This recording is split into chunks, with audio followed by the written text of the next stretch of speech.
वालेकुम फ्रेंड्स, ये इंटरमीडिएट जो टेस्ट हुई है 12 डेट को उसका लास्ट पार्ट है। 56 क्वेश्चन से लेकर 60 तक मैं क्वेश्चन इसमें सॉल्व करूँगी।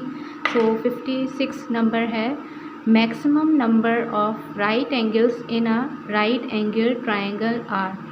राइट एंगल की बात जब हम करें तो राइट एंगल का मतलब है ऐसा ट्रायंगल जिसमें एक जो एंगल है 90 डिग्री का हो। ये स्ट्रेट लाइन का मतलब होता है 90 डिग्री, या परपेंडिकुलर भी बोल सकते हैं कि वो एक एंगल जो है 90 डिग्री का हो। और इसकी हमारे पास डेफिनेशन ये बनती है कि a triangle which contains one right angle या one angle equal to 90 degree. Triangle में एक जो है राइट एंगल हो या एक एंगल जो 90 डिग्री के बराबर हो, उसे हम राइट एंगल ट्रायंगल कहते हैं। डेफिनेशन से ही पता चल गया कि सिर्फ एक जो है वो 90 डिग्री का एंगल होता है। Maximum number of right angle in a right angle triangle, इसका जो ऑप्शन डी है वो करेक्ट है। वन राइट एंगल ट्रायंगल होता है। अब आते हैं क्वेश्चन नंबर 57 पे। द पोर्ट्रेट ऑफ कायदे आज़म इज़ स्क्वायर। स्क्वायर को समझें कि स्क्वायर का मतलब है जिसकी ऐसा ज्योमेट्रिकल शेप जिसकी 4 साइड्स इक्वल हों, 4 साइड्स इक्वल हों। और इसकी डेफिनेशन ये बनेगी कि a geometrical shape having 4 side equal, उनकी लेंथ भी इक्वल हो, वो आपस में इक्वल हो, and their each angle equal to, और उसका हर एक का एंगल जो है 90 डिग्री का हो। आगे ये है स्क्वायर हमने समझ लिया। अब सवाल ये है कि द पोर्ट्रेट ऑफ कायदे आज़म इज़ स्क्वायर। वो स्क्वायर शेप में बनी हुई है कायदे आज़म की portrait, and has an area of, उसका जो एरिया है वो है 256 सेंटीमीटर स्क्वायर। यहाँ पे हम डेटा बना लेते हैं कि उसका एरिया जो है पोर्ट्रेट का वो है 256 सेंटीमीटर स्क्वायर। हमें फाइंड क्या करना है, the length of the each side of the portrait is. Area given है, हमें इसकी लेंथ मालूम करनी है। जब भी हमारे पास एरिया गिवन हो उसकी लेंथ मालूम करनी हो तो हम क्या करते हैं कि एरिया इक्वल टू, या हम इसको एल स्क्वायर लिखेंगे या एक्स स्क्वायर। एक्स का मतलब है लेंथ, या इसको हम एल भी लिख सकते हैं कि एल स्क्वायर। जब हम लेंथ का स्क्वायर लेंगे तो हमें एरिया मिल जाएगा। अगर हमारे पास एरिया ऑलरेडी गिवन है, ये एरिया का फॉर्मूला है, जब भी अगर हमें एरिया निकालना हो, लेंथ गिवन हो, तो area equal to L square, length का स्क्वायर ले लेंगे। अब हमारे पास एरिया ऑलरेडी गिवन है, क्या निकालना है, लेंथ पता करनी है कि क्या है। एरिया हमारे पास है 256 इक्वल टू एल स्क्वायर। अब एल स्क्वायर में हमारे पास है 256, तो स्क्वायर को ख़त्म करने के लिए एक हम मेथड अप्लाई करते हैं मैथमेटिक्स में। ये हमेशा जब भी स्क्वायर ख़त्म करना हो तो अप्लाई होगा। स्क्वायर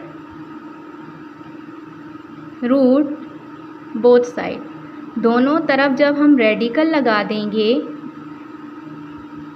इक्वल टू के, दोनों साइड जो है हम रेडिकल का इस्तेमाल करेंगे, स्क्वायर रूट का इस्तेमाल करेंगे, तो ये एल स्क्वायर जो है वो ख़त्म हो जाएगा। 256 को भी स्क्वायर रूट में रखेंगे और एल स्क्वायर को भी स्क्वायर रूट में रखेंगे।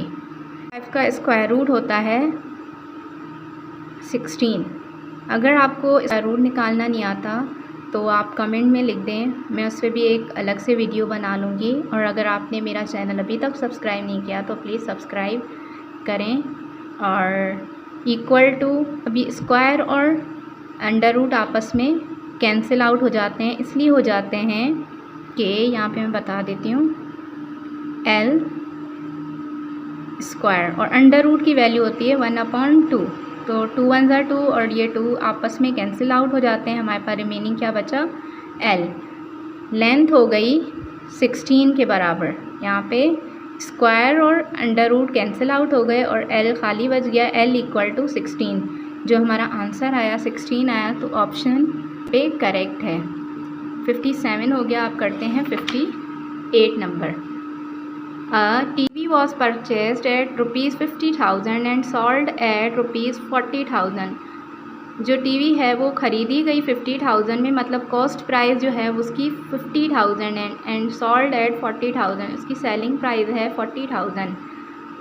So the loss in percentage, इसमें क्वेश्चन ये है कि CP मतलब जिस प्राइस में ख़रीदी गई वो है 50,000 और SP जिसमें सेल की गई, सेलिंग प्राइस कॉस्ट प्राइस, तो ये है 40,000।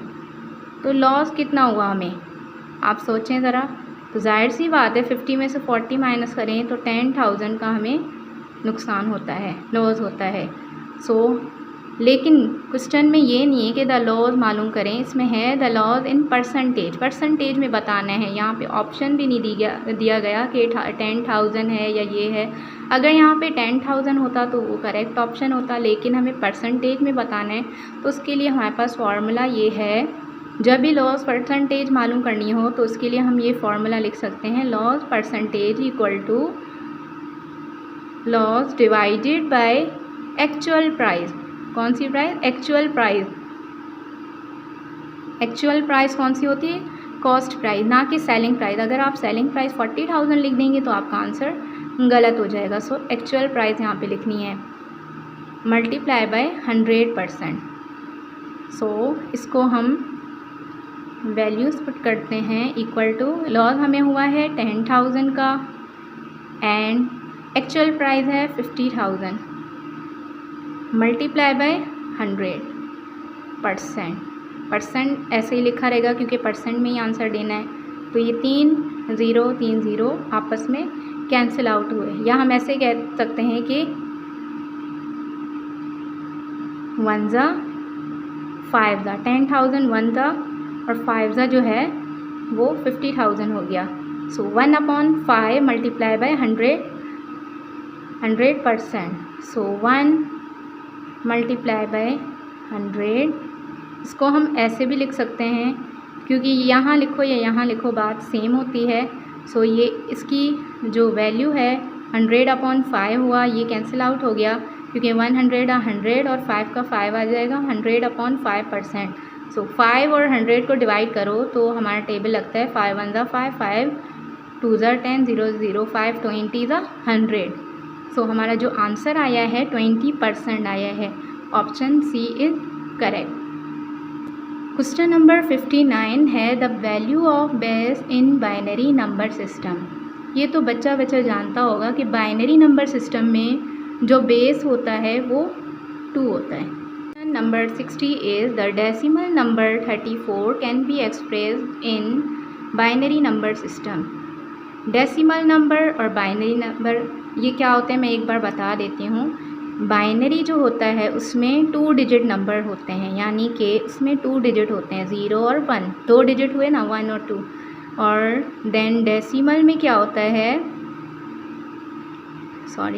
डेसिमल में क्या होता है 10 डिजिट होते हैं, 0 1 2 9 तक, ओके, टिल 9 तक, 10 नहीं होता क्योंकि 9 तक हमारे 10 डिजिट हो जाते हैं। तो हमें करना क्या है कि द डेसिमल नंबर 34, ये डेसिमल में दिया गया है ना डिजिट, 3 जो है डेसिमल में आता है, जैसे मैंने बताया कि 0 से 9 तक डेसिमल होता है, 4 भी डेसिमल में आता है। Can be express in binary number system, हमें इसको चेंज करना है बाइनरी सिस्टम में, यानी कि 2 डिजिट में हमें करना है, 0 1 में। सो उसका मेथड ये है, हम इसका सिंपली 34 एलसीएम ले लेंगे। इसका बेस क्या होता है, मैंने प्रीवियस क्वेश्चन में बताया कि बाइनरी नंबर सिस्टम का जो बेस होता है 2 होता है, तो इसको 2 से सॉल्व करते हैं या डिवाइड करते हैं या एलसीएम आप जो भी बोलें। सो 2 1 ज़ा 2, देन 1 इसको दिया 2 7 ज़ा 14। 2 जो है 34 को 17 टाइम क्रॉस करता है या डिवाइड, 2 17 ज़ा 34 होता है। सो हमारा रिमेनिंग 0 बचा। देन 2 8 ज़ा 16, क्योंकि यहाँ पे 1 2 8 ज़ा 16 होता है, 17 में 16 गए तो 1 यहाँ पे आ जाएगा। 2 4 ज़ा 8, सो 8 ख़त्म हो गया, यहाँ पे 0 बचा। देन 2 2 ज़ा 4, देन यहाँ पे 0 आ गया। देन 2 1 ज़ा 2, इसको 1 को 2 को ख़त्म कर दिया इसने 2 ने, देन यहाँ पे 0।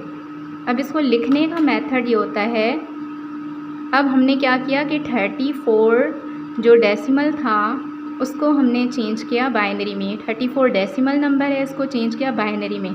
इसको लिखने का मेथड है यहाँ से लेकर ऊपर तक। स्टार्ट कहाँ करेंगे? 1 0 0 0 1 0 लाइक दिस। 1 0 0 0 1 0 ये बाइनरी में चेंज हो गया। सो 1 0 0 1 3 बार 0 और 1 0 जो है हमारा आंसर है। 1 3 times 0 then 1 0। Option C is correct.